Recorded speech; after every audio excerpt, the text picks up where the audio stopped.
Now that I have my family and my two types with different sizes, I've created a small basic office layout. I now want to be able to schedule and quantify the number of desks in my office. So to do that, I can go to View, Schedules, Schedule and Quantities. I know it's furniture, so I can scroll down to select the furniture category, and I'm going to call this Desk Schedule. Okay, so I'm going to add the fields type and count, so I can count the number. I'm going to go sorting. I'm going to sort it by the type, add a header, and then add a blank line. Unitemize every instance so it groups all of them together, and then formatting, count. I'm going to calculate totals. So if I expand this out here, this gives me a schedule and a count of the number of desks in each type. However, I also want to add the dimensional information that we've created and added as parameters as part of the schedule, not just as part of the type name. As you can see, in the type properties, we have depth, height, and width, which is what we want to schedule. However, when we go to our desk schedule, go to our fields, you can see that we don't have any parameters that match the depth, width, or height variable. Now this is because these are family parameters and are only editable and visible within the family itself, either at the type level or the instance level. Therefore, in my family, I need to amend these parameters in order to make them schedulable. So to do that, if I click on Edit, one of the parameters, so width, you can see how this is currently set up as a family parameter, so it cannot appear in schedules or tags. However, there's an option underneath to create what's called, or select what's called a shared parameter, and this is a parameter that can be shared by multiple projects and families, exported to ODBC, and appear in schedules and tags. So this is what we want this parameter to be.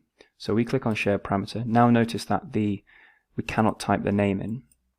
And this is because a shared parameter has to be created outside of the project or family environment and stored in a text file externally. So if I go to Select, so I have a shared parameter file here. However, there's nothing in it and there's no parameters. If I go to Edit, I've created one here. However, you may not have one. You may have a warning coming up that says cannot find shared parameter file. So what you can do is you can create one, and I'm going to create one called my shared parameter file, and I'm just going to save it on my desktop. So I'm going to click Save. I'm going to replace mine because I've already created it as a placeholder. Yes. So now you can see that we've got a shared parameter file path. We have a drop down for parameter groups, and then we have our list of parameters that will appear down here. So a shared parameter is a specific parameter that's stored in the text file externally, and it has a global unique identifier which is unique to that parameter. So Revit knows that if two families have that same parameter, that it's the same parameter and should be scheduled as the same parameter and within the same column in a schedule, for example. So in order to create one of these shared parameters, we first have to create a group. So we're going to create a group, and we're just going to call this dimensions because this is related to dimensional data. Okay, now I can create a new shared parameter. So I'm going to click New, and I'm going to type it as width. We need to make sure the type of parameter is correct. So we know that our type of parameter is a length because it's dimensional. You can choose which type it is, and it's very important that you choose the correct one because you cannot change this type of parameter once you've created it and applied it to your projects or families. You'd have to delete this parameter or create a new one and reassign all the parameters. So length is fine. I can also add a tooltip, which will appear when I hover over the parameter. So I can click Edit Tooltip, and I can type in here width of the element. or object.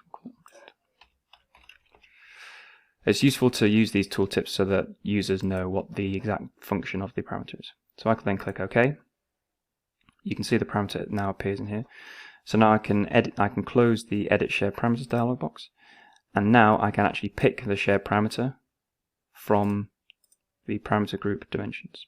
So I can click width, and you can see how it updates the name width. The type of parameter is defined, and I can still change whether it's type or instance, and I can change the parameter grouping. So I'm going to keep it under dimensions, and OK. I'm now going to do the same with the depth and height, although I'll show you an alternative way of adding to the shared parameter file.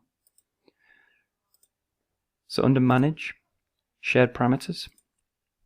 So this will link to the same shared parameter file that we just edited, and you can see that we've gone straight into the Edit Shared Parameters dialog box. So now I can create two more parameters called depth. I'm going to edit the tooltip. Oops. Depth of the object, and I can create another one called height. So length, and I'm going to call height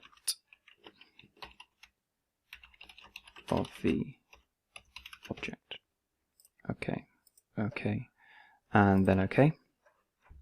So now if I go back to my family types under Create Family Types, I can click on the depth parameter, click Edit. I can then click Shared Parameter, select, and I can now select my depth shared parameter. And notice how the tooltip description appears here. If I click OK and then I hover over the depth parameter, you can see how it says depth of object below. And then I can do the same thing for height. Shared parameter, select height, OK, OK. And again, height, you can see how it says height of the object underneath. Click OK. So now when I load this back into the project and overwrite, cancel that, you can see that it appears exactly the same. Obviously if I hover over the width, it now tells me that this is the width of the object, the height and the depth. If I go back to my schedule and I click on Fields, you'll notice I now have a depth, a height, and a width parameter. So I can add these to my schedule. I can maybe change the order, so I'll put width first, depth, and then height. And then I click OK. And now you can see how these are now scheduled out individually. I could change the formatting if I want. I can change the formatting width to show millimeters, for example. And I can change that unit here. So now what that means is if ever I create any more families for my project, I can associate those same parameters to the equivalent dimensions, so that when I load them into my project, I can schedule them and they will all appear in these appropriate columns along with each component. So that is effectively how to create shared parameters, and it's very important that you understand this concept, because you'll often need to do this for a number of family types, doors, any kind of loadable component, and also you can use them as part of project parameters within the Revit environment as well. You can access the shared parameters in the Revit environment by clicking Shared Parameters, and it remembers the path that you saved to. So that's it for shared parameters. Next we'll be looking at flip controls.